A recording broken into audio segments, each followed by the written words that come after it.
या कार्यशाळेसाठी आपण एकत्रित आलो आहोत. मंचावर उपस्थित आदरणीय पिल्लेवार मॅडम व माझ्या समोर उपस्थित छात्रशक्ती. तसं हा काही भाषणाचा विषय नाही आहे, त्याच्यामुळं हा आपल्यामध्ये जो काही संभाषण होणार आहे टू वे होणार आहे. तुमच्या मनातले प्रश्न, मी जे काही बोलणार आहे त्यातून तुमच्या मनात जे काही प्रश्न येतील किंवा तुम्हाला काही सांगायचं असेल, असं टू वे कम्युनिकेशन आपण या सेशनमध्ये करणार आहे. सर्वात आधी तर क्रिएटिव्ह रायटिंग. सर्वात आधी माझा एक प्रश्न असणार सगळ्यांना की तुमच्यामधनं काहीतरी लिहितो असं कोण आहे, त्यांनी हात वर करा. काही ना काही लिहितो.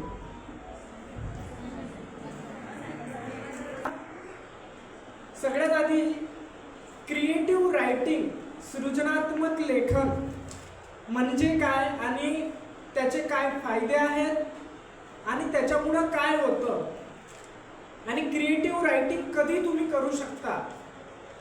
म्हणजे आता दोन प्रकारचे समज आहेत समाजात की तुमच्यामध्ये कला असेल, एक कला ज्यात तुम्ही ड्रॉइंग करता, वेगवेगळ्या गोष्टी करता, ते कला. लिटरेचर पण त्यातलाच एक पार्ट आहे. पण असं म्हटलं जाते की जन्मजात उपजत कला ठीक आहे असते, वरदान पण असते म्हटलं जाते. पण ज्याच्यात उपजत कला नाही आहे ती सरावातून पण डेव्हलप होते. म्हणजे लहानपणापासून तुम्ही जर का चित्र काढत असाल तर डेव्हलप होईल. लहानपणापासून तुम्ही गात असाल तर ते डेव्हलप होईल. लहानपणापासून तुम्ही पुस्तक वाचत असाल, लिहत असाल तर ते डेव्हलप होईल.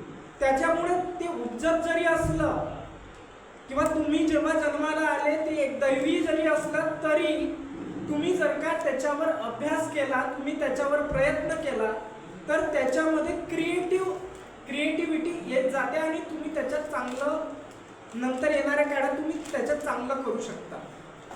तेच आहे सृजनात्मक लेखनात किंवा क्रिएटिव्ह रायटिंगमध्ये. तर सृजनात्मक लेखन, क्रिएटिव्ह रायटिंग करणाऱ्यांची कल्पना शक्ती ही खूप स्ट्रॉंग असते. जे क्रिएटिव्ह रायटर्स असतात ते जी कल्पना करतात वेगवेगळ्या गोष्टींची, ती खूप म्हणजे आपल्या कल्पनेच्या पलीकडले असतात. म्हणजे बरेचसे रायटर जेव्हा लिहितात तेव्हा रायटर सत्य लिहितात का? कल्पना पण असतात ना. आता तुम्ही चित्रपट बघता, सगळेजण आपण वेगवेगळ्या फिल्म बघतो आणि फिल्म्समध्ये म्हणजे चित्रपटाची पण एक पटकथा असते. म्हणजे आज आपण असं नसते की नाही चित्रपट आता आपल्याला शूटिंग करायचं आहे म्हणून तो दिग्दर्शक आणि निर्माता डायरेक्ट सेटवर येतो आणि ज्या दिवशी जे करायचं आहे ते तसं करत जातो, असं नाही होत. त्याची एक पटकथा असते. त्या पटकथेवर काम करतात की ही कथा आपल्याला पडद्यावर आणायची आहे. तर चित्रपटाची पटकथा म्हणजे स्क्रिप्ट ही ओरिजिनलच असते का? बऱ्याचशा ज्या चित्रपट आहेत त्या असतात ओरिजिनल. तुम्ही वेब सिरीज बघता त्या ओरिजिनल असतात, पण त्याच्यातही क्रिएटिव्ह असते, त्याच्यातही कल्पना असते. म्हणून सुरुवातीला जे ते सांगतात ना की याचा कशाशी संबंध नाही, याचा कुठल्याही गोष्टीशी संबंध नाही असल्यास तो निव्वळ योगायोग समजावा. असं ना असं, कारण ते म्हणजे जे सत्य पण लिहिलं आहे त्याच्यातही त्यांना कल्पना ओतावी लागते. जर का तुम्ही एखादी गोष्ट सत्य झाली, तुमच्या बरोबर घडली आणि जशीची तशी तुम्ही ती उतरवली पडद्यावर किंवा तुम्ही लिहिली जशीची तशी, तर त्याला ना गोडवा नाही येणार किंवा वाचणाऱ्याला ना ते आवडणार नाही. पण तुम्ही त्याला म्हणतात ना तेल तूप लावून जर का आपण त्याला हे केलं तर त्याला गोडवा येईल. म्हणून प्रत्येक रायटर हा लिहिताना मीठ मसाले घालून शिजवतो, तेव्हा ती भाजी चांगली बनते, म्हणजे ते लेखन चांगलं बनतं. त्याच्यामुळे लिहिताना सुद्धा कल्पना शक्ती खूप महत्वाची आहे. म्हणजे तुम्ही जुने कवी पाहिले असेल, ते म्हणतात की ग्रह तारे तुझ्यासाठी आणेल, असं तसं म्हणतात ना. आता ग्रह तारे आणू तर शकत नाही, पण एक म्हणतात की त्याच्यामुळं ते दाखवतात की नाही ग्रहतारे पण मी आणू शकतो. एक अनुप्रास अलंकाराचं उदाहरण आहे, माझा कोंबडा किती मजेदार, मान त्याची कितीतरी बागदार, शिरी तुरा हाले जणू उमललेले जास्वंदीचे फुलं. तर हे उपमा पण एक कल्पनाशक्तीचा भाग आहे. तर रायटर हा कल्पनाशक्तीत जगतो, कल्पना करतो. म्हणजे मी एक कथा लिहिली आहे, त्याच्यात बी पॉझिटिव्ह नावाची कथा आहे. मी तुम्हाला लिंक पण शेअर करेल हे सगळं झाल्यानंतर. बी पॉझिटिव्ह कथा अशी आहे की त्या कथेचा जो कथानक आहे, म्हणजे जो पात्र आहे ज्याच्यावरती कथा आहे, तो MPSCच्या परीक्षेत फेल होतो. आणि MPSCच्या परीक्षेत तिसऱ्यांदा फेल झाल्यानंतर त्याच्या वडिलांचा जेव्हा त्याला फोन येतो तो उचलत नाही. का उचलत नाही? तर तो परीक्षेत फेल झाला म्हणून उचलत नाही. की काय तोंड दाखवावं, म्हणजे पुण्यासाठी त्याच्या वडिलांनी एवढा खर्च केला, त्याचं रूम भाडं, त्याच्यानंतर कोचिंग लावून दिली, आणि तो तिसऱ्यांदा फेल झाला या भीतीनं तो फोन उचलत नाही. आणि मग तो म्हणजे आपण कदाचित एकटे असतो एखाद्या वेळ रूममध्ये, आपण जेव्हा एकटे असतो, बाजूचं आपण आणि गॅलरी असेल तर गॅलरीतली वेगवेगळी झाडं आपण पाहतो. तर कल्पना करा, तुम्ही एखाद्या झाडाला पाहून कधी विचार करतो ना आपण, तर तो जो असतो राम, त्याचं नाव असतं त्या कथानकात, तर तो त्याच्या गॅलरीच्या म्हणजे त्याच्या खिडकीच्या बाजूला एक पारिजातकाचं झाड असतं, आणि धो पाऊस येत असतं. तर तो पारिजातकाचा झाड म्हणजे आता वाऱ्याने तो आत येतो त्याच्या रूममध्ये, तर तो त्याच्याकडे बघतो आणि तो विचार करतो की हा पारिजात, शिशिर ऋतू माहिती आहे सगळ्यांना, आता वसंत सुरू आहे, याच्या आधी शिशिर येतो, आणि शिशिरामध्ये पानगळ होते, म्हणजे सगळी झाडं जी आहेत त्यांची पानं खाली पडतात आणि नवी पालवी वसंतात फुटते. आता जे वसंत येत आहे, पळसाला लाल फुलं येतील. तर हाच झाड म्हणजे तो विचार करतो की हा पारिजात शिशिरामध्ये वाळला होता, मेलेला होता, पण हा पावसाळ्यात पुन्हा सजीव झाला, पावसाळ्यात यांना पुन्हा पालवी आली. मग का आली असेल? तर मग तोच विचार करतो की हा त्यावेळी खचून गेला नाही, याच्यात पॉझिटिव्हिटी होती. कोण? पारिजात. आणि त्यांनी ते दाखवलं आहे की पारिजात काय म्हणत असावं. म्हणजे पारिजातकाचं पण संभाषण आहे. पारिजात म्हणतो की अरे किती हा पाऊस, आणि मी तर आज ओलाचिंब झालो. तर तो पारिजात फुटतो असं तो दर्शवतो त्या कथेत. आणि शेवटी काय होतं की याच्या वडिलांचा पुन्हा फोन येतो, फोन उचलतो आणि बोलतो. का बोलतो? तर पारिजातकाच्या झाडाने त्याला हिंमत दिली असते. आणि मग तोच पारिजात म्हणतो, बाहेर पडतो जेव्हा तो गॅलरीच्या बाहेर जातो हवेली पुन्हा, तेव्हा तोच पारिजात याला काय म्हणतो तर की बघ तू पण माझ्यासारखा पॉझिटिव्ह हो. आता ही एक कल्पनाशक्ती. पारिजात झाड बोलतो का? पण त्यांनी कल्पनाशक्ती आहे ना, तो उदाहरण झाला. तर कल्पनाशक्ती ही रायटरमध्ये असणं आवश्यक आहे. मग तुम्ही कुठल्याही प्रकारची रायटिंग करत असाल, तुम्ही कविता लिहित असाल, कादंबरी लिहित असाल, कथा लिहित असाल, किंवा तुम्ही वेगवेगळ्या ॲडव्हर्टाइजमेंटच्या जाहिराती लिहित असाल, किंवा तुम्ही कॅप्शन लिहित असाल, तरी तुमच्यामध्ये कल्पनाशक्ती आवश्यक आहे. त्याच्यानंतर ही कशामुळे डेव्हलप होते? तुम्ही क्रिएटिव्ह रायटर्स, तुम्ही नियमित लिहित राहिले आणि वाचत राहिले. त्यानंतर भावना. रायटर जो क्रिएटिव्ह रायटर्स असतो त्याला भावना असणं आवश्यक आहे. भावनाहीन व्यक्ती लिहू शकत नाही. लेखनात भावना होताव्या लागतात ना. तुम्हाला माहिती आहे नवरस कोणकोणते आहेत? कोणतंही लेखन करताना 9 रस असतात. मग त्याच्यात शृंगार रस, वीर रस, विभत्स रस, पोवाडा आहे ना, प्रतापगडच्या पायथ्याशी खाणं आला बेगुमान नाही त्याला जाणं शिवाजी महाराजाच्या करामतीची. पोवाडा आहे, त्याच्या लाईन आहे. पण जेव्हा तुम्ही पोवाडा गाता तेव्हा अंगावर शहार येतात. पण समजा तुम्ही एखादं दुःखाचं गीत गायला तर अंगावर शहार येतात का? एखादं प्रेम गीत गायलं तर तुम्हाला अंगावर शहार येतात का? नाही येत. तर वीर रस म्हणजे पोवाड्यामध्ये वीर रस आहे, आणि जेव्हा तुम्ही वीर रसात गाता, शूर आम्ही सरदार आम्हाला काय कुणाची भीती.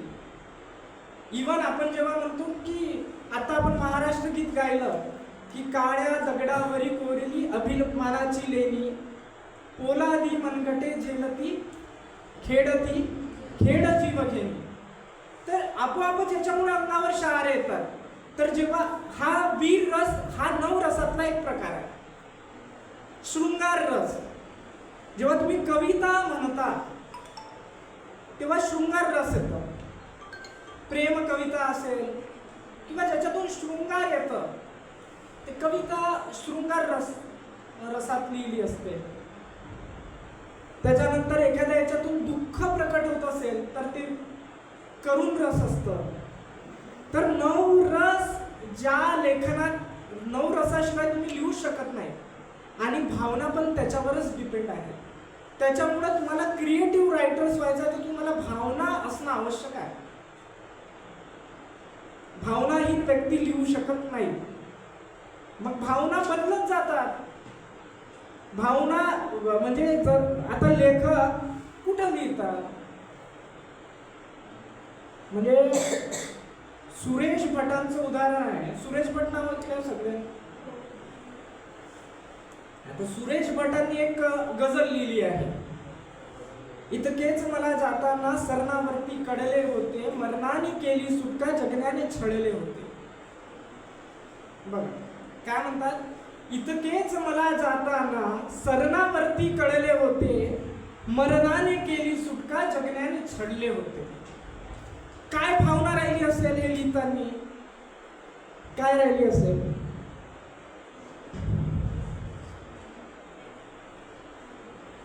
भावना राहिली असेल की म्हणजे भविष्य काय आहे, म्हणजे एक दिवशी अंत आहे ना सगळ्यांचा, ही भावना होती त्यावेळी. ती भावना असेल, पण त्यांचीच भावना एक प्रत्येक गीतात रायटरची भावना बदलत जाते. आता यांची भावना याच याच्यात वेगळी आहे, पण उषक्काल होता होता काळे रात्र झाली, अरे पुन्हा आयुष्याच्या पेटवा मशाली, त्यांनीच लिहिलेलं एक गीत आहे. त्यावेळी भावना वेगळी होती, यावेळी भावना वेगळी होती. त्याच्यानंतर अजून त्यांनी एक गाणं गीत लिहिलं आहे, तरुण आहे रात्र अजूनी, राजसा निजला सकारे. शृंगार रसात लिहिलं आहे, भावना आहे ती वेगळी भावना. तर प्रत्येक रायटर लिहिताना त्याची भावना वेगवेगळी होत जाते. मग समुद्रावर बसलेला व्यक्ती जेव्हा लिहितो किंवा तुम्ही निसर्गात बेसिकली लिहिताना वातावरण आवश्यक असतं. त्यामुळं काही रायटर असे पण आहेत की त्यांनी बस स्टॉपवर लिहिलं आहे. काही रायटर असे आहेत की, म्हणजे तुम्हाला एक उदाहरण सांगतो की, आणि ओळी सुचायला काही वेळ लागत नाही. म्हणजे बरेचदा असं होते की तुम्ही लिहायला बसले, म्हणजे माझा अनुभव आहे की मी एकदा लिहायला बसलो तर कधी कधी 10 मिनिटात एखादी कविता लिहून होते. कधी कधी आत्ताही माझ्या मोबाईलमध्ये अशा अपूर्ण कविता पडल्यात की जे लिहूच शकलो नाही. एक कडवा झाला त्याच्यानंतर त्याच्यावर काही आलंच नाही समोर, असंही होते. आणि बरेचदा काय होते, भावना रायटर जेव्हा आता म्हणजे रायटर जर का एखाद्या गल्लीतून जात आहे आणि झोपडपट्टी आहे, परिस्थिती खराब आहे, तर त्याच्या डोक्यात एकदम आलं की तू मग लिहायला सुरुवात करतो की याच्यावर लिहा. तर तुम्हाला एक शिपू भागवत म्हणून मराठीचे लेखक आहेत, मुंबईला असतात, आणि मंगेश पाडगावकर नाव ऐकलं तुम्ही सगळ्यांनी. मराठी जी गीतं आहेत बऱ्याचशा मूवींच्या त्यांनी लिहिले. तर शिपू भागवत मुंबईचे. तर एकदा काय झालं, ते जात असताना त्यांना ओळी सुचल्या, काहीतरी त्यांनी बघितलं असेल तर त्यांना ओळी सुचल्या. मग आता कुठं लिहावं, कारण त्यांच्या हातात काहीच नव्हतं. त्या ओळी विसरू नयेत म्हणून ते एवढे हे झाले की त्याच्यात म्हटलं की ते त्यांचं घर विसरले. आता कुठं जावं, त्यांना घरच आठवेना. पण त्यांना मंगेश पाडगावकरांचं घर माहिती होतं, आणि मंगेश पाडगावकरांच्या घरी गेले. मला तुम्ही पेन द्या, कागद द्या, असं एकदम घाईघाईत म्हणाले. कागद पेन भेटला त्यांना, आणि त्यांनी कविता लिहिली आणि नंतर त्यांना त्यांचं घर आठवलं. तर कवीचं किंवा लेखकाचं असंच असते, क्रिएटिव्ह रायटर्स भावना महत्त्वाच्या आहेत. त्यानंतर अनुभव. बरेचसे रायटर्स हे अनुभवावरून लिहितात, म्हणजे मेनली रायटर्स हे अनुभवावरूनच लिहितात जास्तीत जास्त, कारण तुम्ही बिना अनुभवाने लिहू शकत नाही. म्हणून बरेचदा ना लिहिणारे कोणी जर का प्रेमावर लिहित असेल, विरहावर लिहित असेल, तर त्याला म्हणतात की तू प्रेम भंग तर नाही झाला आहे ना, ब्रेकअप तर नाही झाला आहे ना, बरेचसे असे म्हणतात, कारण तो अनुभव आहे, अनुभवावर लिहिला. मी तुम्हाला सांगितलं की उषःकाल होता होता काळ रात्र झाली, अरे पुन्हा आयुष्याचा पेटवा मशाली. हे सुरेश भटांनी गीत कधी लिहिलं माहिती आहे का तुम्हाला? जेव्हा एमर्जन्सी भारतात लागली होती तेव्हा लिहिलं. आणीबाणी लागली होती ना 1970ला, त्यावेळी सुरेश भटांनी तिथली तेव्हाची जी परिस्थिती होती त्यावर लिहिलं. अनुभवावर आधारित लेखन होतं. त्यानंतर भाषिक कौशल्य, लँग्वेज स्किल असणं लिहिताना खूप महत्वाचं आहे. इंग्रजीमध्ये कानामात्रा नसतो, पण अलीकडे आपण व्हॉट्सअपची भाषा पण लिहितो. पेपरमध्ये माहित नाही तुम्ही लिहिताना, म्हणजे ती एक भाषा नवीन आता जनरेट झाली आहे की ते आपल्या तीच लक्षात राहतं. तर एकाच शब्दाचे समजा आता दिन, मराठीतला 3 शब्द आहे. आता दिन याला आपण पहिली वेलांटी लावली. पहिली माहिती आहे ना, पहिली ऱ्हस्व काय होणार? काय होणार? दिवस होणार. आणि दुसरी लावली तर गरीब होणार. हे लक्षात असलं पाहिजे. आता समजा शील आहे, पहिली वेलांटी लावली तर काय होणार? पहिली लावली तर दगड होणार, दुसरी लावली तर काय होणार? चारित्र्य होणार. आता जर आपण घातला केला, म्हणजे आपण चुकलो आणि चारित्र्याचा जो शील आहे दुसरी मात्रा पाहिजे त्या ठिकाणी पहिलं लावलं, दगड होईल, अर्थच बदलेल पूर्ण. किंवा दिनचा इकडे वेगळं लावलं तर अर्थच बदलेल. त्यामुळं भाषेचं कौशल्य असणं आवश्यक आहे. अलीकडे सगळ्यात जास्त चुका आपण भाषेत करतो, म्हणजे मोठे मोठे होर्डिंग्स लावतात त्याच्यातही चुका असतात भाषेच्या. मग भाषिक कौशल्य आवश्यक आहे. मग भाषिक कौशल्यामध्ये कुठला शब्द कुठं बसवला पाहिजे हे पण महत्वाचं. नाही तर कुठला शब्द कुठेही आणून बसवला आणि काही वाक्यरचना जमली नाही, फक्त यमकच्या भानगडीत पडलो, काही नाही. बरेचदा लेखनामध्ये कविता लिहिताना लोक यमकच्या भानगडीत पडतात, अर्थ जोड की नको जोड, असंही नाही. त्यामुळे भाषिक नॉलेज असणं आवश्यक आहे लिहिताना. तुम्हाला लँग्वेज स्किल कधी येईल? लँग्वेज स्किल मग कधी येणार? चांगली भाषा कधी होणार तुमची? म्हणजे लोक अलीकडे म्हणतात की सीबीएसईची जी मुलं असतात ते धड इकडले पण राहत नाही, धड तिकडले पण राहत नाही, म्हणजे त्यांना इंग्लिश पूर्ण नाही येत आणि मराठी पूर्ण येत नाही किंवा आपली भाषा पण येत नाही. पण असं नाही आहे. ज्याला खरंच शिकण्याची आवड आहे त्याला दोन्ही येतं. आणि सर्वात आधी तर आपल्याला आपली मातृभाषा येणं आवश्यक आहे. जर आपल्याला आपली मातृभाषाच येत नसेल आणि आपण कितीही दुसऱ्या भाषा शिकलो, जर्मन शिका, स्पॅनिश शिका, काही अर्थ नाही आहे. म्हणजे आपली भाषा न येणं म्हणजे दुसऱ्याचे कपडे आपण घालणं होतं, बरोबर आहे ना? म्हणजे आपल्याला नीटनेटकं दिसण्यासाठी आपण दुसऱ्याचे कपडे घालतो, आपली कपडे आपल्याला काही आवडत नाही. आणि प्रत्येक भाषा ही सौंदर्य रूप आहे. काल मराठी दिवस होता, त्यामुळे आवर्जून भाषिक कौशल्य म्हणजे मराठी पण येणं आवश्यक आहे. आपल्याला आपली मातृभाषा पण येणं आवश्यक आहे. ठीक आहे, आपल्याला काय, आपण आता ग्लोबलायझेशनचा जमाना आहे, त्याच्यामध्ये आपल्याला इतर भाषा पण येणं आवश्यक आहे, पण मातृभाषा पण तेवढी. मग मातृभाषा म्हणजे फक्त मराठी नाही, म्हणजे आपल्या महाराष्ट्रात किती भाषा बोलल्या जातात? बोली मराठी भाषा आहे, बोली किती आहे कोण सांगेल? जशी वऱ्हाडी आहे. अजून कोणत्या आहेत? खानदेशी आहे. अजून कोकणी आहे. अजून जोरात बोला, जोरात.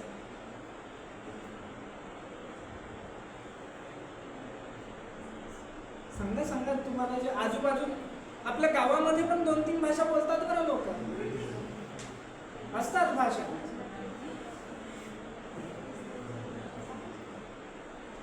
विदर्भात वऱ्हाडी आहे, त्याच्यातही पश्चिम महाराष्ट्र आणि पूर्व विदर्भ आणि पश्चिम विदर्भ. पूर्व विदर्भामध्ये झाडी बोली आहे.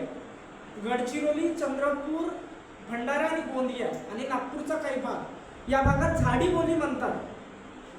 विदर्भात वऱ्हाडी आणि झाडी बोली या दोन्ही भाषा आहेत. विदर्भात आपण सुरुवात केली तर हलबी आहे, कोष्टी भाषा आहे, पोवारी भाषा आहे, लोधी भाषा आहे. त्यानंतर तुम्ही तिकडे खानदेशात गेले तर अहिराणी आहे. तुम्ही कोकणात गेले तर काही भागात मालवणी आहे. मालवणी बेसिकली कोकणातले लोक कोकणी नाही बोलत, मालवणी बोलतात. कोकणी गोव्यातली लोक बोलतात, मालवणी आहे. तुम्ही कोळी जे आहे किनारपट्टीवरचे आहेत त्यांची आगरी भाषा आहे, कोळी भाषा आहे, आगरी कोळी. त्यानंतर तुम्ही पश्चिम महाराष्ट्रात गेले, प्रमाण मराठी भाषेत बोलतात ते. तुम्ही जर का सोलापूर, सांगली, कोल्हापूर, लातूर या भागात गेले तर त्याची कन्नड मिक्स मराठी आहे, कन्नड. तुम्ही जर का चंद्रपूर, सिरोंचा त्या भागात गेले तर तेलुगू मिक्स मराठी बोलतात. इकडे यवतमाळचा काही भाग, त्या बोली आहे आणि त्या आपल्याला जपायला पाहिजे. जर का आपल्या घरी भाषा कधी गवार नसते, लोकांचा गैरसमज आहे,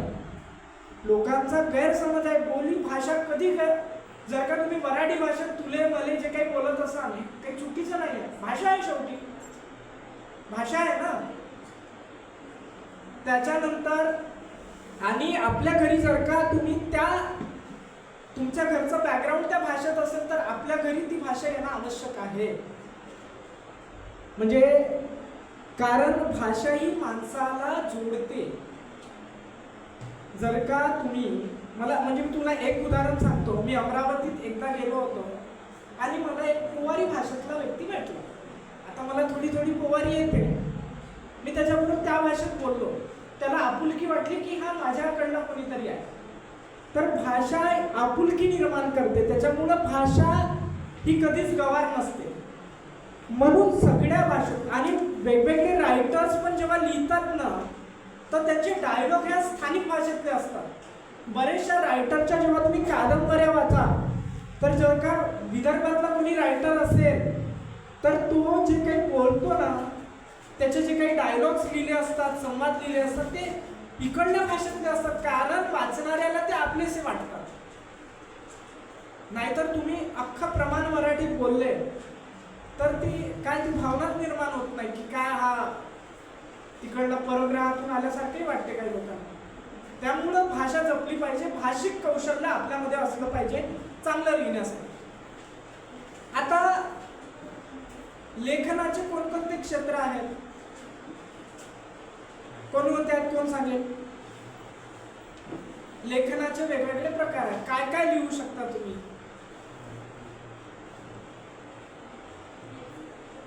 जसं कविता आहे, अजून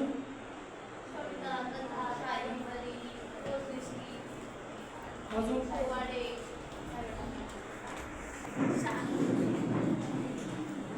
शायरी आहे. अजून मागे पण सांगा, इकडले कोणीच बोलत नाही आहे.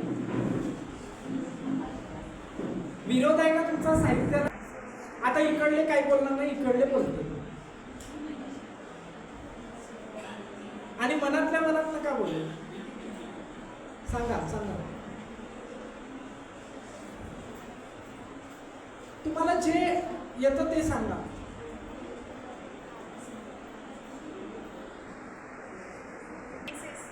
टेन्सेस, हा, काळ. अजून मागं सांगा. आता वाक्यरचना. अजून मी तुम्हाला लेखनाचे प्रकार विचार. संवाद लेखन. संवाद लेखन, ओके. अजून निबंध लेखन, अजून चित्र चित्र रेखाटन असते.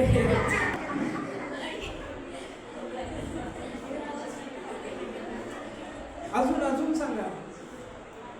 चला ठीक आहे. तुमच्यामधून कथा कोण लिहितो?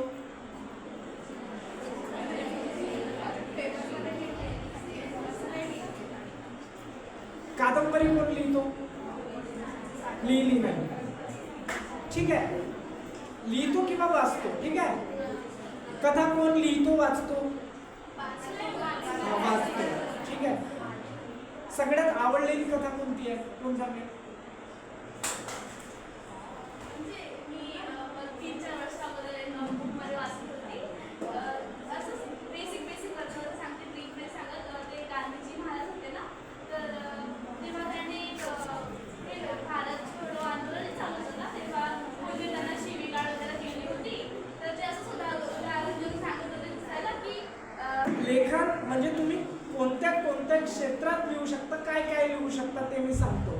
तुम्ही कथा लिहू शकता, तुम्ही कादंबरी लिहू शकता, तुम्ही कविता लिहू शकता, नाट्य पटकथा आणि फिल्म पटकथा लिहू शकता, स्क्रिप्ट रायटिंग नाटकातली आणि कशातली, मूवी मधली, ललित लेखन करू शकता तुम्ही, वैचारिक लेख, त्यानंतर आत्मचरित्र, चरित्र लेखन, प्रवास वर्णन, बाल साहित्य, स्तंभ लेखन, जाहिरात लेखन आणि घोषवाक्य हे तुम्ही लिहू शकता. आता कथा मी तुम्हाला थोडक्यात सांगतो की कथा काय असते आणि कसं लिहिली जाते. ऐकायचं आहे सगळ्यांना, पण याच्यानंतर लिहायचं पण आहे. मी तुम्हाला म्हटलं की उपजत नसते, काही गोष्टी सरावातून डेव्हलप होतात आणि ज्या भाषेत जसं येईल तसं लिहिलं पाहिजे.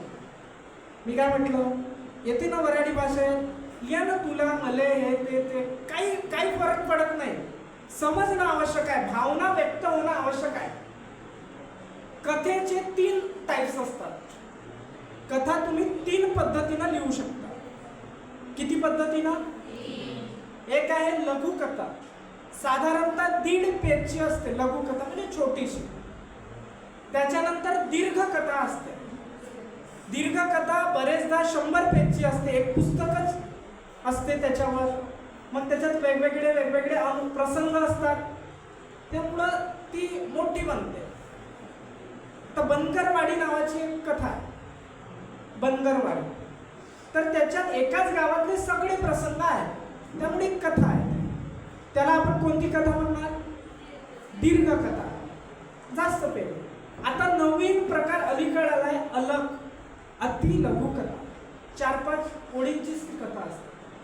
नवीन प्रकार आहे, अलीकडे आलेला प्रकार आहे अलग. किती प्रकार आहे? लघुकथा, दीर्घकथा आणि अलग. आता कथा लिहिताना महत्वाचं काय असते? काय महत्वाचं असते?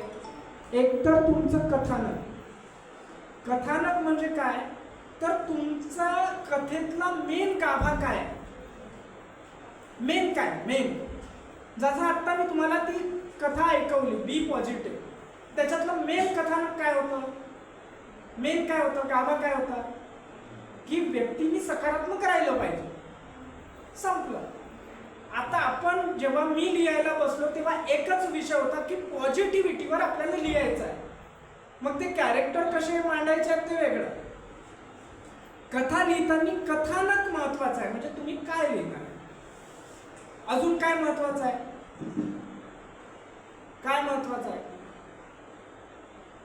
स्थान महत्वाचं आहे. काय महत्वाचं आहे? प्रसंग महत्वाचा आहे. तुम्ही कोणत्या प्रसंगावर लिहिताय ते पण महत्वाचं आहे कथा लिहिताय. आणि मेनली तुमची वृत्ती कल्पक असली पाहिजे. इमॅजिनेशनच्या वर्ल्डमध्ये तुम्हाला जगावं लागेल.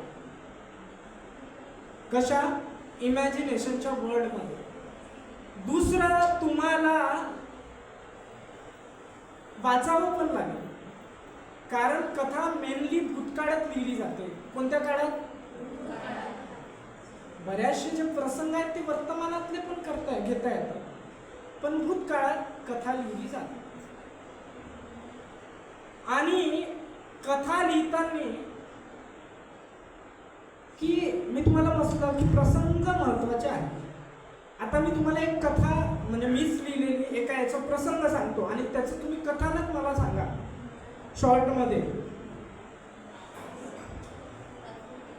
काल कोणता दिवस होता? मराठी भाषा गौरव दिवस, बरोबर ना? आता मला उत्तम मराठी येते हे वगैरे मी काही म्हटलं नाही, पण मला मराठी वाचायला आवडते असं कोण आहे? मराठी वाचता. आणि बरेचदा असं होते का तुमच्या बरोबर की आपण मराठी पण हिंदीत बोलतो, असंही होते बरेचदा, होतं ना? तर कथानक मध्ये म्हणजे आता तुम्हाला म्हटलं एक कथानक मी तुम्हाला एक कथा ऐकवणार आहे, त्याचं तुम्हाला काय सांगायचं आहे? कथानक. मेन गाभा काय आहे ते मी शीर्षक सांगणार नाही त्या कथेचा, त्यामुळे तुम्हाला ओळखायचं आहे.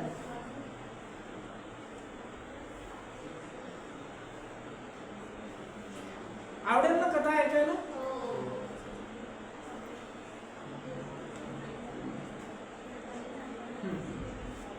बघा, सुरू होत आहे. सगळ्यांना काळजीपूर्वक ऐकायचं आहे. मला अडगडीत एक अत्तराची बाटली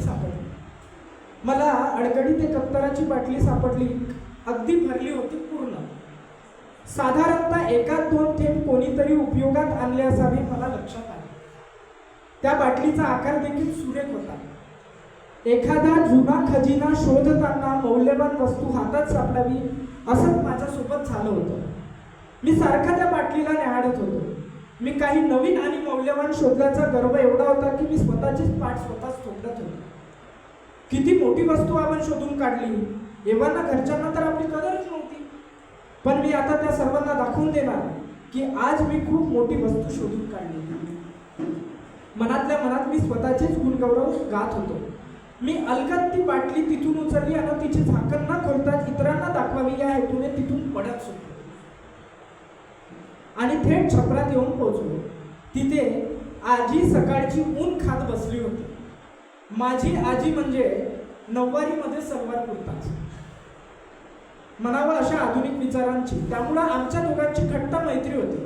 माझं बाहेरचं चिंगाट घरात एकट्या आजीला तेवढं माहिती होतं, एवढं आमचं घट्ट नातं होतं. मी तिच्या समोर जाऊन उभा राहिलो. ती वृत्तपत्राची शेवटची पुरवणी अगदी तल्लीन होऊन वाचत होती. सिनेमा जगत असं वृत्तपत्रात शेवटची पुरवणी यायची. आजीला ती वाचण्याची भरली हौस. स्मिता पाटील आजीची आवडती नटी. स्मिता पाटील माहिती आहे? तुम्ही सर्च करा इकडनं गेल्यानंतर. कोण होती आवडती नटी आजीची? स्मिता पाटील आजीची आवडती नटी. तिच्या प्रत्येक चित्रपट आजीला तोंडपाठ. मी आजी समोर उभा होतो, पण आजीला त्याचा भास सुद्धा जाणवत नव्हता, एवढी ती मग्न होती बातमी वाचण्यात. मलायका पुन्हा अडकणार लग्नाच्या वेळी अशी संबंधित बातमीची हेडलाईन होती. आजी एकन एक शब्द अगदी तल्लीन होऊन वाचत असल्याचे मला जाणवले. अगं ए आजे, मी तिला जोरात आवाज दिला. तसंच ती माझ्याकडे बघत म्हणाली, स्मिता पाटीलची काय बराबरी करणार ही भटक भवानी मलायका. अगं सोड का आजे ते म्हणत मी ती बाटली आजीला दाखवली. आजीने ती बाटली न्याहाळली आणि चष्म्याच्या तिरकस नजरेतून तिच्याकडे पाहिले आणि जोरजोरात हसू लागली. मी एकदम आवाज झालो. माझी गुगली झाल्यासारखे मला वाटलं. काय झाले काय नाही मला कळेनासे झाले. बाटली शोधल्याचा गर्व माझा क्षणात गळून पडला. अरे ही माझ्या लग्नाच्या वेळची अत्तराची शिशी तुझ्या आजोबांनी मला गिफ्ट केली होती. पण काय? मी अगदी उत्सुक होतो ऐकायला. त्या बाटलीचं झाकण उघड आणि वास घे. मी झाकण उघडलं आणि बाटलीतून उग्र वास बाहेर यायला लागला. अगदी केमिस्ट्री प्रयोगशाळेत आम्ही प्रयोग करताना द्रव्याचा उग्र वास ज्याप्रमाणे येतो त्याचप्रमाणे तो होता.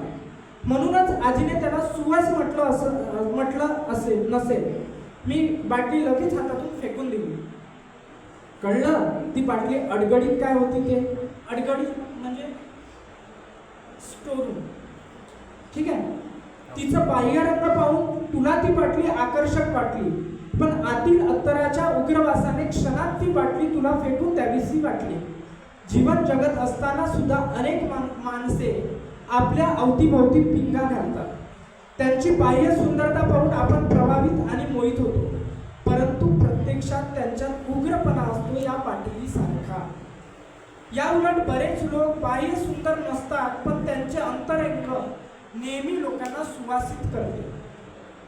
आजीने खूप मोठे तत्व माझ्यासमोर मांडले होते, पण माझ्या मनात प्रश्न निर्माण झाला होता, एवढा उग्रवास असताना सुद्धा ही बाटली का बरं आजोबांनी आजीला भेट दिली असावी? माझं मन आजीने ओळखलं का माहिती नाही. त्याच प्रश्नाचं उत्तर ती देऊ लागली. तुझ्या मनात प्रश्न असेल, का बरं आजोबांनी बाटली पहिल्याच दिवशी भेट दिली असेल?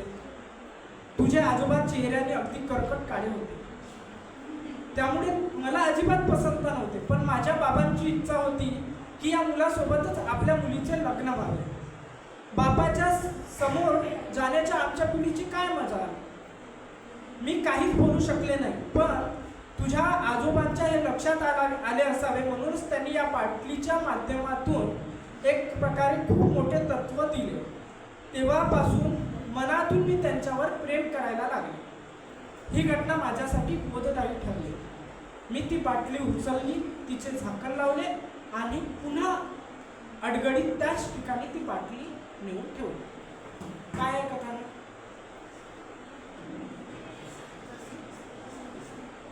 सांगा.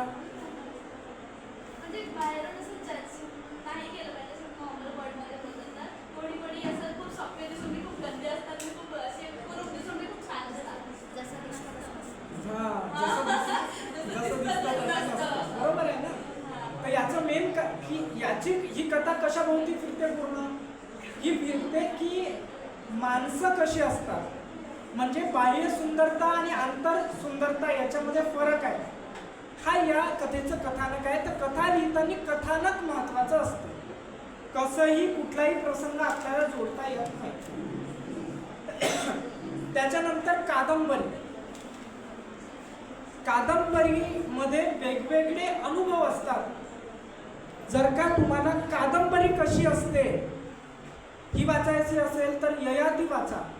कोणी लिहिली आहे ययाती? खांडेकरांनी लिहिली आहे, वि. स. खांडेकर. ययाती नावाची कादंबरी ययाती राजावर आहे. सुंदर आहे. म्हणजे तुमचं कॉन्सन्ट्रेशन लेवल तुम्हाला वाढवायचं असेल तर ती वाचली पाहिजे.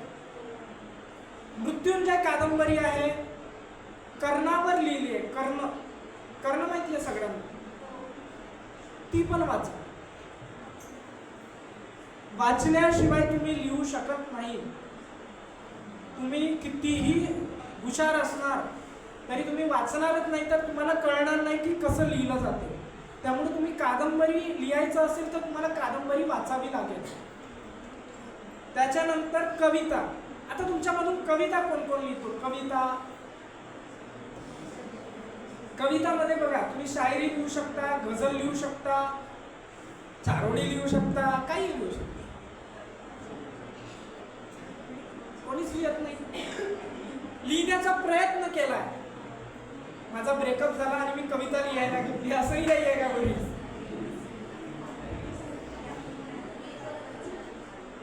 आता हल्ली काय होतं, म्हणजे असं गमतीचा भाग आहे की जेव्हा आधी ब्रेकअप व्हायचे, म्हणजे आधी जेवढं काही प्रेम, म्हणजे एवढं काही हे माहोल नव्हता तेव्हा, तर मोबाईल वगैरे हे नव्हतं.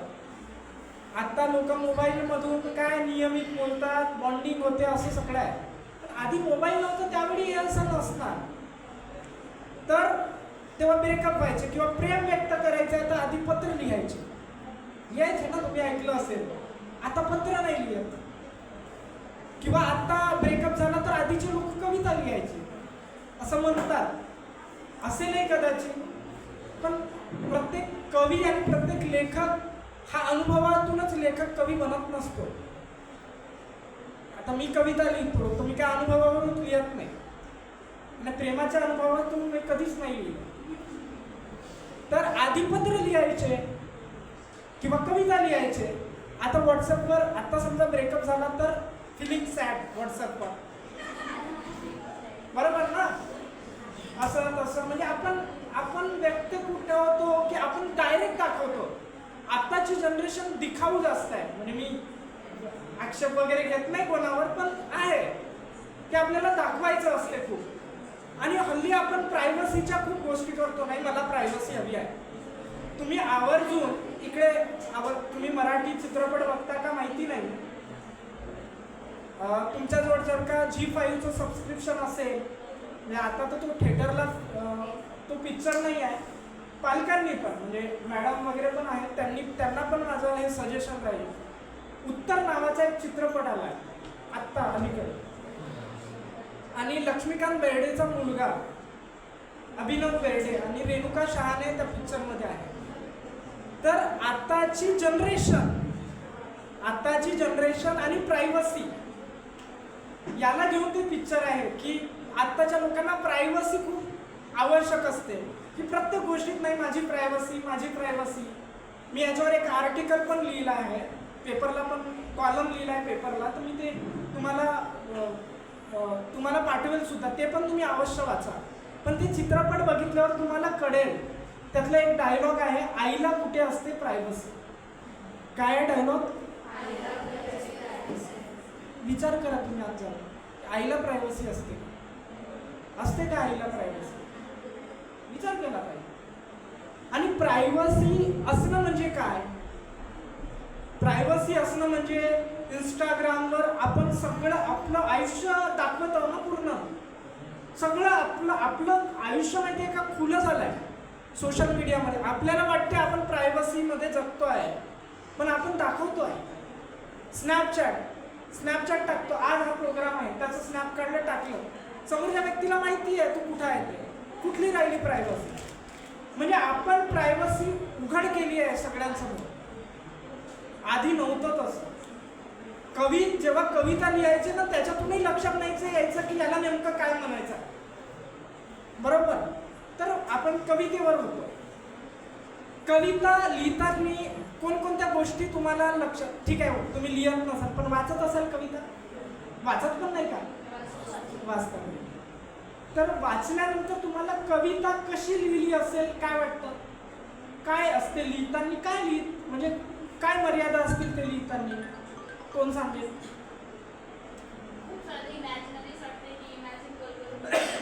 हो. नाही, लिहिण्याची पद्धती, जसं मी तुम्हाला एक पद्धत सांगितली की सुरेश भटांनी लिहिले. म्हणजे आता एक तुम्हाला मी कविता, आता राशन कार्ड आहे ना तुमच्याकडे, सगळ्यांकडे असतो, त्याच्यामुळे मागे एक कविता लिहिली आहे, माहिती आहे का सगळ्यांना? कोणती आहे ती? 50शीची उमर गाठली अभिवादन माझं करू नका, मीच विनवतो हात जोडून वाट वाकडी धरू नका. कुसुमाग्रजांची कविता. लिहिण्याचा एक लय आहे त्या कवितेचा. कविता लिहिताना कवितेचा अंत कधी होतो? जेव्हा शेवटचा शब्द येतो तेव्हाच होतो. कविता कधीही कॉमा, स्वल्पविराम, पूर्णविराम मध्ये लिहिली जात नाही. वाचताना ती सलग आली पाहिजे.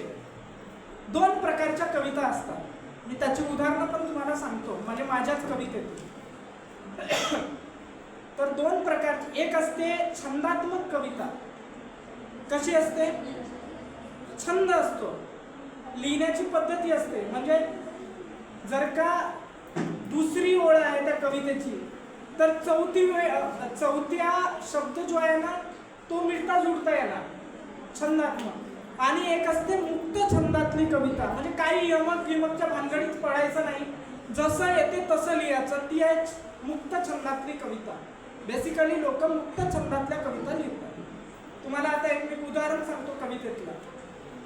माझीच कविता आहे.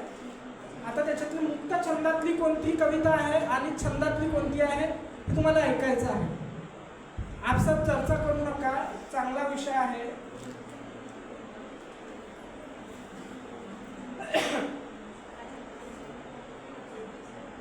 आता कोणता ऋतू सुरू आहे? मी काय म्हटलं? वसंत ऋतू सुरू आहे. त्याच्या आधी शिशिर येतो, बरोबर आहे. त्याच्यावर मी एक कविता लिहिली होती. त्याचं मी जे सांगितलं मात्रात्मक, छंदात्मक आणि दुसरं काय म्हटलं, मुक्त छंद, याच्यातली एक कविता. ही कविता आहे. सृजनाची ती सुंदर काया वसंतात फुलते, सृजनाची ती सुंदर काया वसंतात फुलते, धरणीचे शब्द मुके पण आसमंती खुलते. काय आहे? सृजनाची ती सुंदर काया वसंतात फुलते, धरणीचे शब्द मुके पण आसमंती फुलते, मी बनूनी वसंत तुला वसंत यावे. काय आहे? मी बनूनी वसंत तुला वसंत यावे, ठेवूनी हृदयावर माता तू संत घ्यावे. मी बनूनी वसंत तुला वसंत यावे, ठेवूनी हृदयावर माता तू संत घ्यावे. पळसाचे गर्द केशरी प्रेमाचे ते रंग, अंतरंग भावे एक रूप तू माझ्या संग. पळसाचे गर्द केशरी प्रेमाचे ते रंग, अंतरंग भावे एक रूप तू माझ्या संग. प्रेमाचा साक्षी ऋतुराज हा बरवा. वसंताला ऋतुराज म्हणतात, म्हणजे ऋतूंचा राजा. प्रेमाचा साक्षी ऋतुराज हा बरवा, कायम राहावा इथेच आज उद्या न परवा. ही कविता, ही कशातली आहे? आता मी तुम्हाला अनुभवाल, आता ही कविता मी कोणत्या अनुभवावर लिहिली असेल, कधी लिहिली असेल? मी सांगितलं ना, अनुभव लिहिताना महत्वाचा असतो. वसंत ऋतू आल्यानंतर लिहिलं की वसंतावर लिहावं काही. तर ही मी कशी, मी याचं उदाहरण, माझा एक मित्र माझ्याकडे आला, त्याला वसंत खूप आवडतं, म्हणजे त्याला वाचनाची आवड. तो म्हटला की मी एवढ्या कविता सर्च केलं, मला वसंतावर कविता आवड भेटली नाही चांगली, तुम्ही वसंतावर कविता लिहिली. तर बरेचदा अनुभवावरनं कविता लिहितात. ही आहे मुक्त छंदातली कविता. कळलं ना मुक्त छंद काय असते? काय असते मुक्त छंद? म्हणतो छंदात्मक कविता काय असते की वाक्य जुळतात, पहिल्या लाईन दुसरी लाईन याच्यामध्ये कॉम्बिनेशन बसला पाहिजे. त्यानंतर अजून एक आहे, ही पण ओळखा तुम्ही. शीर्षक आहे गाव हरवले शहराच्या गर्दीत. काय आहे शीर्षक? गाव हरवले शहराच्या गर्दीत. काल सुटाबुटात पडताना त्याला पाहिले, काल सुटाबुटात पडताना त्याला पाहिले, बसस्टॉपावर माणुसकीचे ओझे मात्र राहिले. काल सुटाबुटात पडताना त्याला पाहिले, बसस्टॉपावर माणुसकीचे ओझे मात्र राहिले, ओझे मागे विसरत गावानी शहर बघा गाठलं. ओझे मागे विसरत गावानी शहर बघा गाठला, शहर पहिल्यांदा त्यास खूपच अनोळखी वाटला. काय म्हणताय की ओझे मागे विसरत गावांनी शहर बघा गाठला, शहर पहिल्यांदा त्यास खूपच अनोळखी वाटला. नवे बस्तान शोधत, बस्तान म्हणजे काय? बस्तान म्हणजे काय? बस्तान म्हणजे एक प्रकारे राहण्याची जागा. नवे बस्तान शोधत गाव शहरात फिरला, नवे बस्तान शोधत गाव शहरात फिरला, हळूच मग स्वार्थाच्या सोसायटीत शिरला. नवे बस्तान शोधत गाव शहरात बघा शिरला, हळूच मग स्वार्थाच्या सोसायटीत शिरला. दरवाजे होते बंद तिथे प्रत्येक घराचे. गावात बंद असतात का दरवाजे? शहरात काय असतात? दरवाजे होते बंद तिथे प्रत्येक घराचे, तरीही आता इथे बसताना आयुष्यभराचे. नवे ओझे आता, नवे ओझे आता गाव नव्या वर्दीत, नवे ओझे आता गाव नव्या वर्दीत, गाव हरवले बघा शहराच्या गर्दीत. गाव हरवले बघा शहराच्या गर्दीत. कशावर फिरते ही कविता? कशावर आहे? आता जे गावातून लोक येतात, म्हणजे आपण जेव्हा गावातून येतो आणि शहरात आल्यावर जे आपण बनतो त्याच्यावर आहे. वर्दी, वर्दीच बदलवतो ना आपण. इकडे पिझ्झा बर्गर आणि हे ते, कपड्यांचं राहणीमान बदलतो. आणि आपण जे गावातून माणूस कमावतो ना ती पण विसरतो. गावात जर कोणाला झालं ना तर सगळे गाव धावतो, पण शहरात धावत नाही. तो कथानक आहे. आणि ही मुक्त छंदातली आहे की काय, छंदात्मक आहे की मुक्त छंदात्मक सांगा.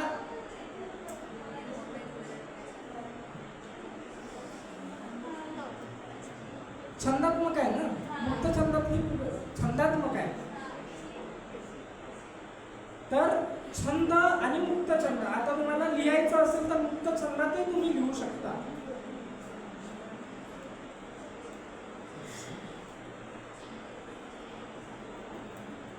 आता आम्ही कविता लिहू शकू असे किती जण आहेत? आम्ही कविता लिहू शकू असे किती जण आहेत? प्रयत्न केला पाहिजे. हा, आता अजून एक कविता, आता ती ओळखायची कोणत्या छंदातली आहे. मोगरा मला आवडत नाही. मोगरा मला आवडत नाही कारण तो तिला आवडायचा. म्हणजे ती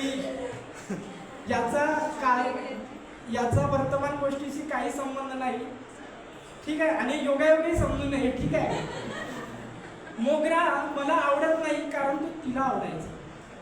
मोगरा मला आवडत नाही कारण तो तिला आवडायचा, माझ्या परसबागेत तीच गेली होती लावून. मोगरा मला आवडत नाही कारण तो तिला आवडायचा, माझ्या परसबागेत तीच गेली होती लावून. आता तो कधीचा सुकलाय, आता तो कधीचा सुकलाय, अगदी आमच्या प्रेमाप्रमाणे. मी नाही केला कधी त्याला पाणी टाकण्याचा प्रयत्न, मी नाही कधी केला त्याला पाणी टाकण्याचा प्रयत्न, कारण तो तिने लावला होता. कारण तो तिने लावला होता, मग त्याला जपायची जबाबदारी तिचीच नव्हती का? नाही केला तोडण्याचा प्रयत्न कधी, या आशेने की ती येईल पुन्हा आणि देईल त्याला खतपाणी. मी मात्र एक झाड लावलं बाभळीचं, पण ते कधीच वाढलं नाही. मी एक झाड लावलं कशाचं, पण ते कधीच वाढलं नाही, वाढलं नाही, अगदी खतपाणी घातल्यावर सुद्धा. म्हणून आता ठरवलं कशाला फुलवायची परसबाग, आता म्हणून ठरवलं कशाला फुलवायची परसबाग, जी सुकून जाईल काळानुसार. कशातली आहे, छंदात्मक आहे की मुक्त छंदात्मक? मुक्त छंदात्मक. पण आवडली ना, त्यामुळं छंदाच्या भानगडीत पडू नये. यमक वमक जे मनात येते ना, भावना व्यक्त केली पाहिजे. भावना तसंच तुम्हाला आत्ता माहितीये का, तुम्ही काहीही शब्द घ्या, काहीही, माऊसवरनं कविता लिहा. कशावरून? माऊसवरनं. डेस्कटॉपवरनं कविता लिहा, डिलीटवरनं कविता लिहा, कोणताही शब्द उचला, कविता लिहू शकता. आणि लोकांना जे आत्ता आवडतं ना त्याच्यावर तुम्ही लिहिलं तर अजून बघा. म्हणजे आता आपण जे आपल्या याच्यात शब्द वापरतो कधी त्याच्यावर लिहून बघा. मी एक कविता लिहिली ती तुम्हाला ऐकवतो, तुम्हाला आवडेल. आत्ताच्या शब्दांची आहे. केले जरी डिलीट तुला आम्ही, केले जरी डिलीट तुला आम्ही, रिसायकल बिन मध्ये उरलीस तू. केले जरी डिलीट तुला आम्ही, रिसायकल बिन मध्ये उरलीस तू. तुझ्या आठवणी आहेत कायम, तुझ्या आठवणी आहेत कायम, मेमरीत माझ्या पुरलीस तू. कळलं? केले जरी डिलीट तुला आम्ही. आता ही कविता म्हणजे ही काय म्हणता येईल की भावनात्मक आहे. केले जरी डिलीट तुला आम्ही, रिसायकल बिन मध्ये उरलीस तू. तुझ्या आठवणी आहेत कायम, मेमरीत माझ्या पुरलीस तू. तू दिलेला गुलाब पहिला, तू दिलेला गुलाब पहिला, डेस्कटॉपवर केलाय स्कॅन.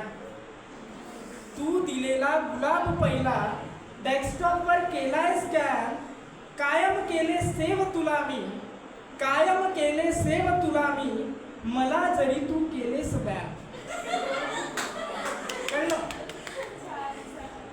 ऑपरेट करणे प्रेम तुझे, ऑपरेट करतो ना आपण वस्तू, ऑपरेट करणे प्रेम तुझे, होते जरी कठीण मला ऑपरेट करणे प्रेम तुझे, होते जरी कठीण मला हृदयात डिस्क एकमेव. डिस्क राहते आणि ज्याच्यात आपण काय स्टोरेज करतो, सगळं स्टोरेज करतो. हृदयात डिस्क एकमेव, त्यात केले प्रोसेस तुला. ऑपरेट करणे प्रेम तुझे, होते जरी कठीण मला हृदयात डिस्क एकमेव, त्यात केले प्रोसेस तुला. म्हणजे बघा, तुम्ही काही शब्द घेऊन लिहू शकता, ती कविता, पण लिहिताना पण कळलं पाहिजे. म्हणजे म्हणजे आजही मी म्हणजे माझे आदर्श कोण मानतो कवितेत, तो सुरेश भट मानतो. कारण शब्द महत्वाचे आहे. की तुम्ही जेव्हा ऐकलं की त्या काळातही इतकेच जरी मला जाताना सरणावरती कळले होते, त्यांनीच एक लिहिलं होतं, रंगुनी रंगाचा साऱ्या रंग माझा वेगळा, गुंतुनी गुंत्याचा साऱ्या पाय माझा मोकळा. सिंपल आहे. लोकांना सिंपल ऐकण्याची आवश्यकता. ते एकदम असे भारदस्त शब्द तुम्ही वापरले लोक ऐकत नाही. त्यामुळे सिंपल लिहिलं पाहिजे. वेळ बोर होत आहे, डोक्यात जात आहे की डोक्याच्या वरून चाललंय? नाही, आता माझ्या समोर तर तुम्ही असंच म्हणणार ना. ठीक आहे, ही झाली कविता. नाट्य पटकथा, स्क्रिप्ट रायटिंग हा पण एक प्रकार आहे ज्याच्यात खूप फायदा आहे. स्क्रिप्ट रायटिंग, तुम्ही नाटकाची स्क्रिप्ट लिहू शकता किंवा मूवीच्या स्क्रिप्ट पण लिहू शकता. हा पण एक लेखनाचा फायदा आहे. त्यानंतर वैचारिक ललित लेखन हा महत्वाचा आहे. ललित लेखन लोकांना ना बोर वाटतं. काय वाटतो? ललित लेखन मध्ये तुम्हाला असे शब्द, म्हणजे मला सांगा, एक दोन महिला आहेत,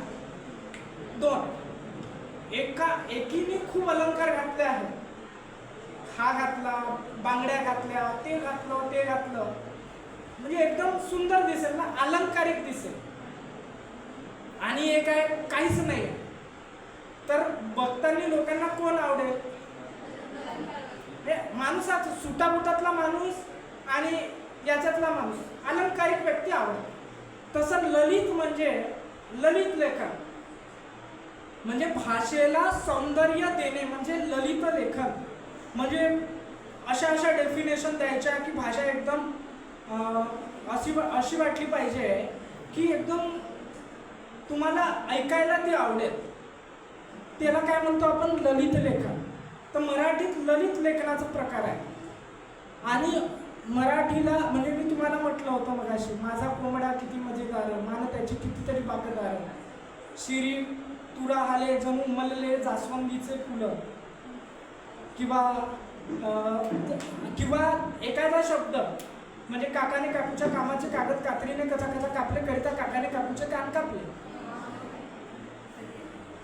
म्हणजे अलंकारिक आहे. गडद निळे चलत भरून आले, शीतल तनु चपल चरण अनिल तन निघाले. अलंकारिक आहे.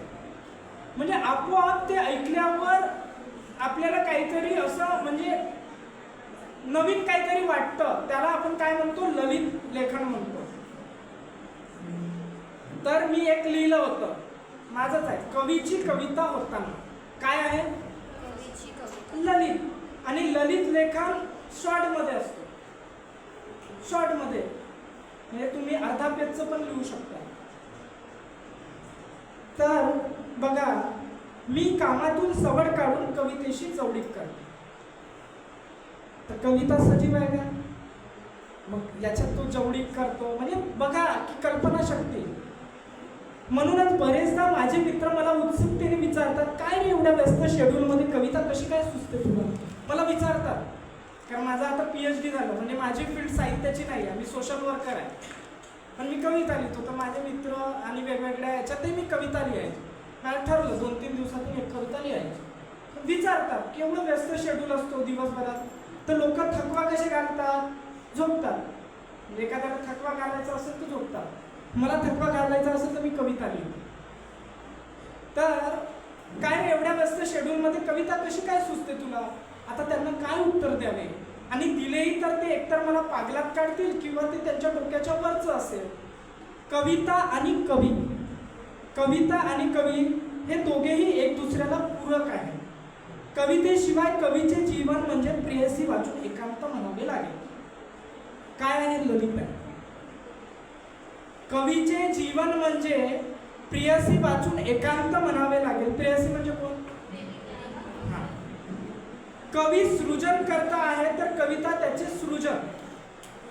कविता हे कविते अपत्य असते असे म्हणणे पण चुकीचे ठरणार नाही.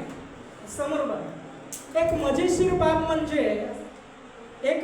बाब म्हणजे समजा एक कवी पहिल्यांदाच डेटवर गेला तर काय घडेल? एक कवी पहिल्यांदाच डेटवर गेला तर काय घडेल? हा प्रश्न आहे. माझ्या बाबतीत तरी अजून तरी असे घडले नाही. माझ्या कवी मित्रांनी अशाच त्याच्या पहिल्या डेटचा किस्सा सांगितला. हे रिअल आहे म्हणून मी सांगतोय तुम्हाला.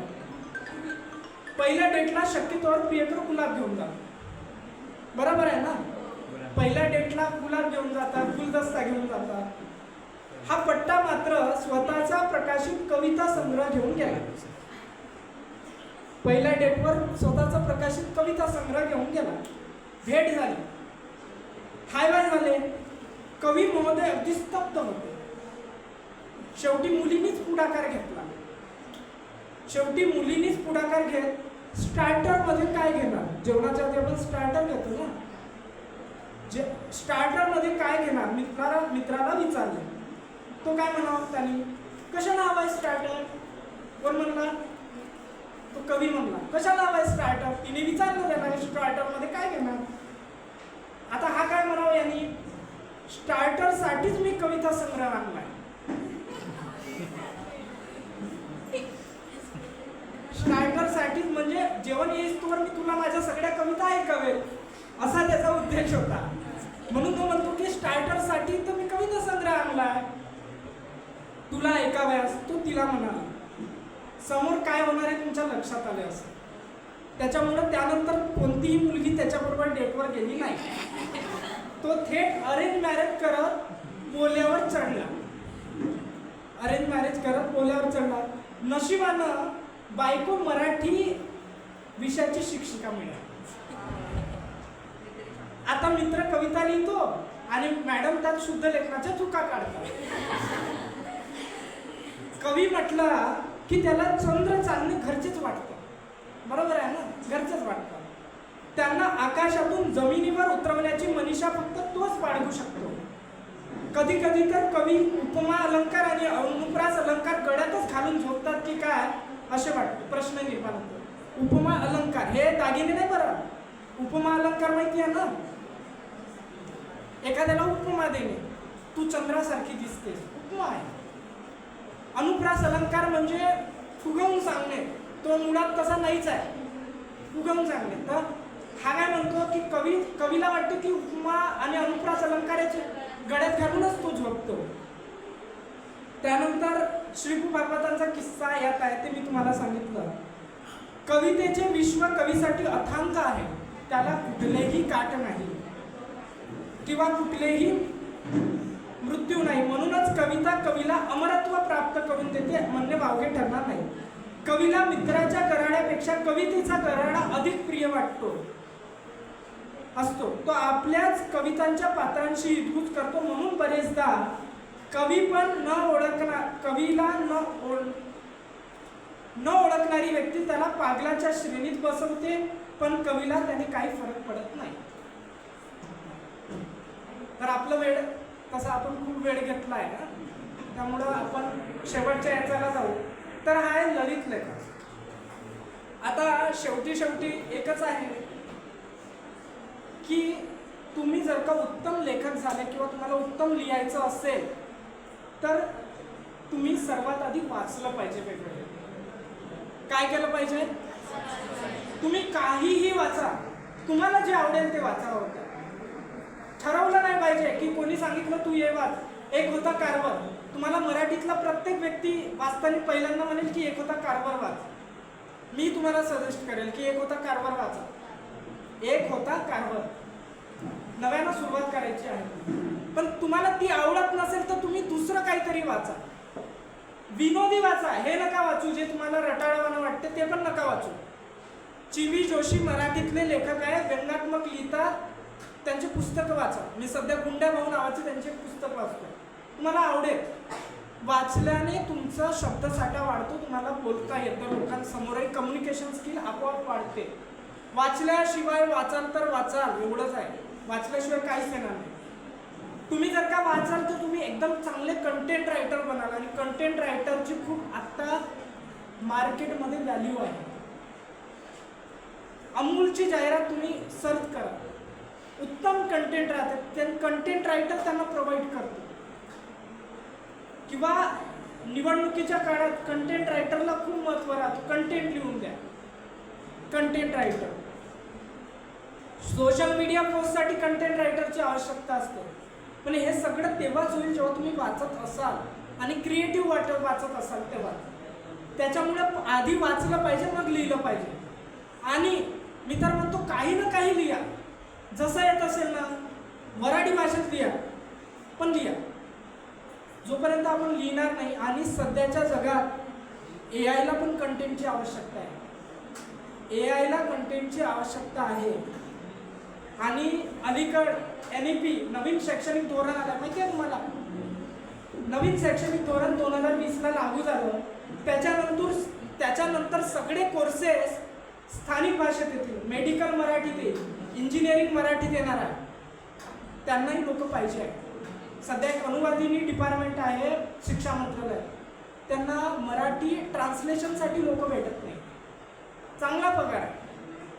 तर तुम्ही वाचाल तेव्हा वाचा, दासबोध वाचा, काही वाचा, घरी जे काही पडलं आहे ना ते वाचा, पेपर वाचा. मराठीत नसेल येत तर इंग्लिशमध्ये लिहा, पण लिहा. काहीतरी लिहिलं पाहिजे, तर तुम्ही एकदम चांगले कंटेंट रायटर व्हाल. आशा आहे की तुमच्या डोक्यातच गेलं असेल, डोक्यावरून नसेल गेलं. आणि तुम्हाला अजून काही साहित्य वाचायचं असेल तर मी तुम्हाला सजेस्ट करेन, तुम्ही कॉन्टॅक्ट पण करू शकता. किंवा मी जे लिहितो त्या ब्लॉगची लिंक पण मी तुम्हाला शेअर करेन. किंवा इंस्टाग्राम, म्हणजे मी हा प्रचार नाही करत आहे स्वतःचा, पण तुम्हाला वाचायचं असेल कविता वगैरे तर इंस्टाग्रामवर शब्द मेरे नावाचा एक पेज आहे, माझा स्वतःचा आहे. तर तुम्हाला खूप काही शब्द मेरे, तर तुम्ही त्याच्यातही वाचू शकता. ठीक आहे. आणि तुम्हाला तुमचे काही प्रश्न असतील तर फक्त 2 मिनिट आपण तुमचे प्रश्न म्हणजे तुमचे असतील तर आपण 2 मिनिटं तुम्ही विचारू शकता, नसतील तर आपण थांबू या ठिकाणी. कोणाचे काही प्रश्न आहेत?